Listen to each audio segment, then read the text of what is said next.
Let's turn now to the migrant crisis. Mayor Adams' new executive order restricting when buses carrying migrants can arrive in the city is already having an impact on New Jersey. Fox 6's Bertini has more from Secaucus, where the mayor says migrants were dropped off over the weekend. Mayors in a number of New Jersey towns are pushing back against the arrival of hundreds of migrants bused from Texas.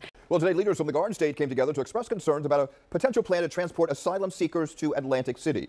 Over the last year, thousands of migrants have been bused or flown from the southern border. Well, Action's reporter Becca Hendrickson is in Egg Harbor Township tonight with more on the proposal to create a shelter at the Atlantic City airport. In some instances, the migrants that southern states like Texas are sending to New York City and other major cities are ending up in New Jersey, in communities like Trenton, in an effort to work around rules made by Mayor Eric Adams that require buses to arrive only during designated hours at specific locations and with at least 32 hours notice. Turning now to the migrant crisis. All right, Mayor Adams defending his executive order restricting when buses can arrive in the city, even though they appear to have found ways around that. Fox 5's Morgan McKay has the latest from City Hall. New York City's migrant crisis is now being felt outside the 5 boroughs. New Jersey is now seeing busloads of asylum seekers in what some are calling a move to skirt New York City's new bus regulations. Today, New York's Tracy Strahan is in Secaucus, where a bus arrived early this morning. Tracy? An effort to avoid Mayor Adams' new crackdown on buses carrying asylum seekers to the Port Authority. Buses have now started dropping off hundreds of them in New Jersey and the suburbs so they can continue their final destination to New York City on a train.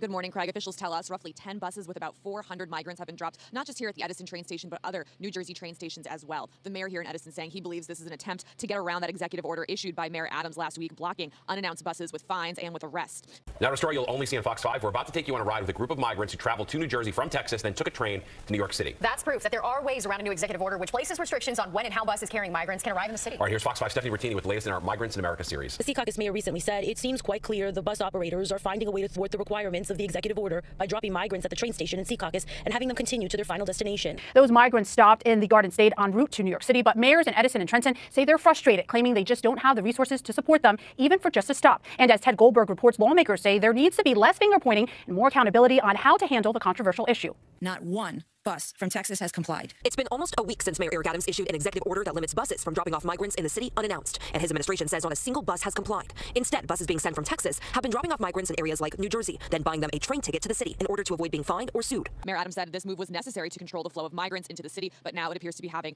some other effects. Here in Edison, Mayor Joshi tells us he's chartered buses to send any asylum seekers back across the southern border. He says it's unacceptable and dangerous to allow people off these buses with no identification.